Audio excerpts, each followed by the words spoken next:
میرے پاکستانیوں، آج میں یہ جو سینٹ کا الیکشن ابھی ہوا ہے اس کے اوپر میں اپنی قوم سے بات کرنا چاہتا ہوں۔ یہ سینٹ کا الیکشن اس لیے ضروری اس کے متعلق اپنی قوم کو بات کرنا اور سمجھانا کیونکہ اس کے اندر جو ہمارے ملک کے مسئلے مسائل ہیں وہ جس طرح کا یہ الیکشن ہوا ہے وہ اگر آپ سمجھ جائیں تو وہ سارے ملک کے مسئلے مسائل ادھر سے آپ کو سمجھ آتی ہے جس طرح کا یہ الیکشن ہوا۔ سب سے پہلے ہم کو 6 سال پہلے تحریک انصاف نے سینٹ میں حصہ لیا جب پختونخوا میں ہماری گورنمنٹ تھی، تو تب مجھے اندازہ ہوا کہ سینٹ کے الیکشن میں تو پیسہ چلتا ہے، اور ابھی سے نہیں، یہ 40 سال سے سینٹ کے الیکشن میں پیسہ چلتا ہے۔ جو سینیٹر بنتا ہے، جو بننا چاہتا ہے، وہ پیسہ استعمال کرتا ہے، اور وہ خریدتا کس کو ہے؟ ممبرز آف پارلیمنٹ کو۔ تو مجھے بڑی حیرت ہوئی جب مجھے پتا چلا، اور تب سے میں نے کیمپین شروع کی یہ کیا مذاق ہو رہا ہے ہماری جمہوریت کے ساتھ، کہ کیسی جمہوریت ہے جس کے اندر ملک کی لیڈرشپ، یہ یاد رکھیں سینٹ کے اندر ملک کی لیڈرشپ آتی ہے، اور جو ممبرز آف پارلیمنٹ ہیں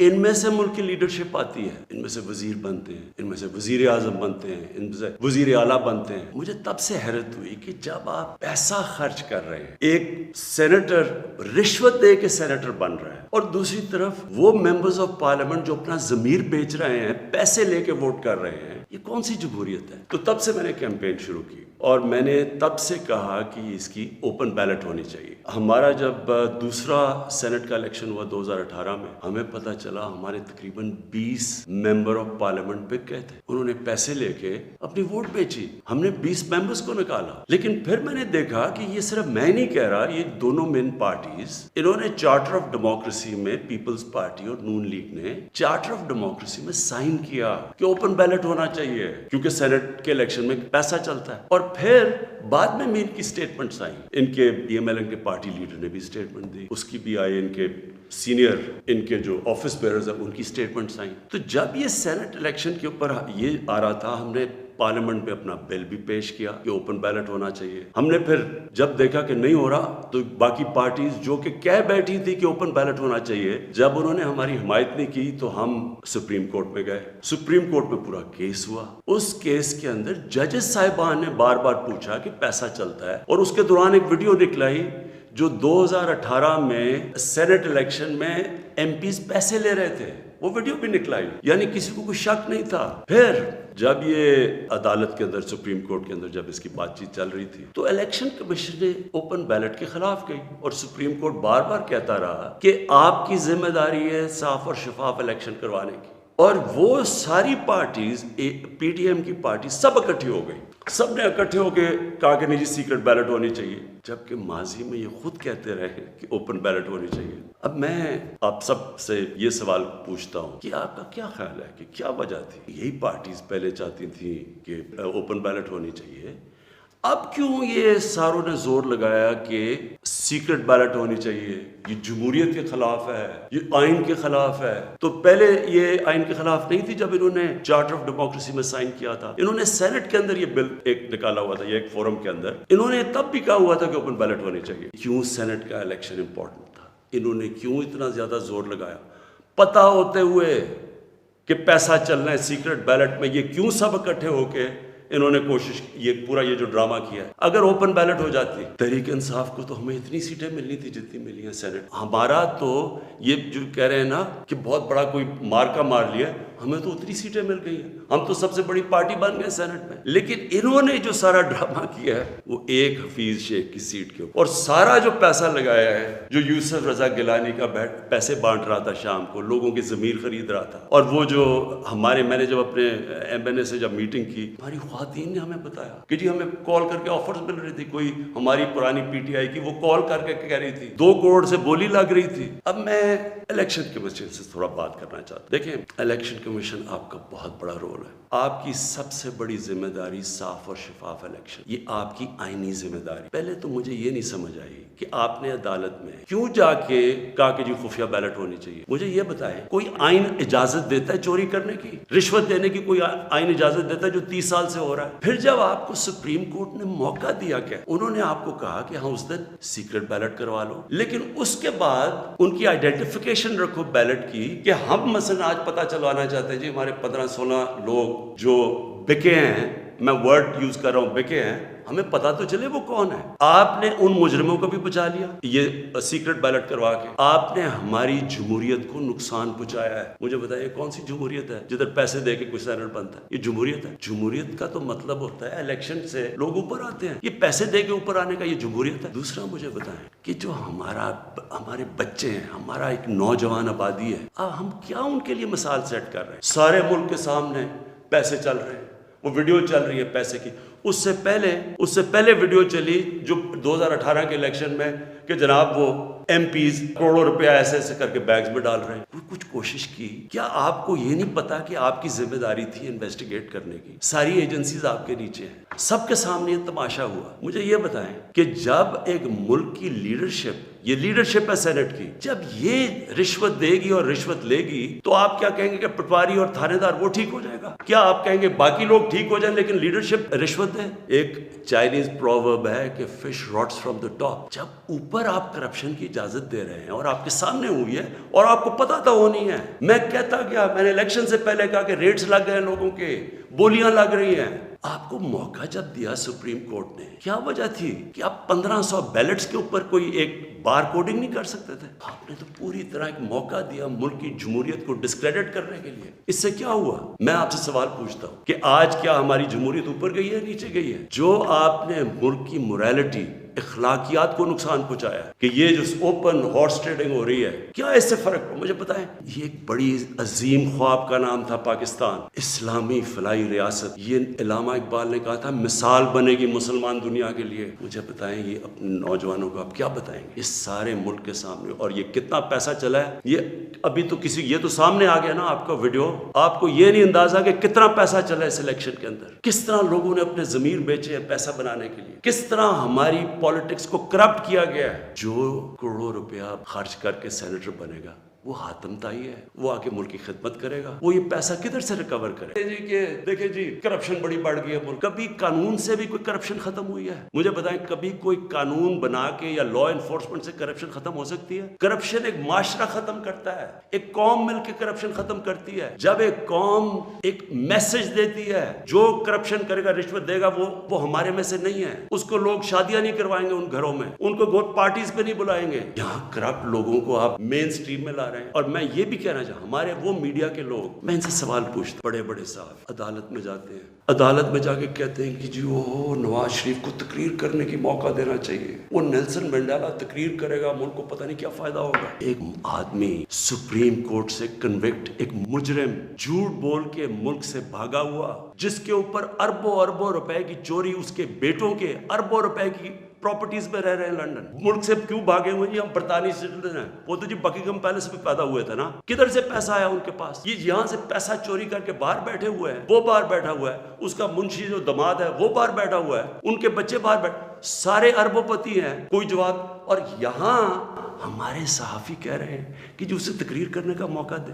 وہ کوئی جیل سے نکلتا ہے اربوں روپے کی کرپشن کے چارج, وہ جا کے پھول پھینک رہے ہیں لوگ اس کے اوپر. مجھے یہ بتائیں کیسے کرپشن ختم ہوگی؟ جب آپ معاشرہ جب ان کرپٹ لوگوں کو ایکسیپٹیبل کر دے گا, یہ کھلے عام, جب یوسف رضا گیلانی یہ جب بنے گا سینیٹر اور وہ پیسے چلا کے, اور ہم اس کو ایکسیپٹ کریں گے جی ہو جی جمہوریت ہے بڑی آ گئی. یہ صرف میں یہ سمجھنے کی کوشش کر رہا ہوں کہ کیا ہمیں فکر ہے اپنے آنے والے بچوں کی, اپنی جنریشنز کی, اپنی نسلوں کی, کہ کیا ایگزامپل سیٹ کر رہے ہیں ان کے لیے. میں اپنی ساری قوم سے پوچھتا ہوں کہ اگر آپ ان لوگوں کو ایکسیپٹ کر لیں گے جو بڑے بڑے ڈاکو, کیا عمران خان کی اکیلے کی ذمہ داری لگی ہوئی ہے کہ ان کے پیچھے پڑا رہے؟ یہ آپ سب کی ذمہ داری ہے. سنگاپور کے اندر جب ایک وزیر نے چوری کی, کرپشن کی, لی کوان یو جو ان کے پرائم منسٹر کا سب سے قریبی تھا, اس نے جب اس کو سزا دلوائی اس نے خودکشی کر لی, کیونکہ اسے پتا تھا معاشرے میں اب میری جگہ ختم ہو گئی ہے. اس کو معاشرے میں ہال نہیں ڈالیں گے, پھول نہیں پھینکیں گے کہ نیب سے باہر آ رہے جی پھول پھینک رہے ہیں, کوئی نہیں پوچھ رہا کہ اس نے کتنی کرپشن کی ہے. میرے پاکستانیوں دیکھیں یہ آپ کے اوپر ہے, کیا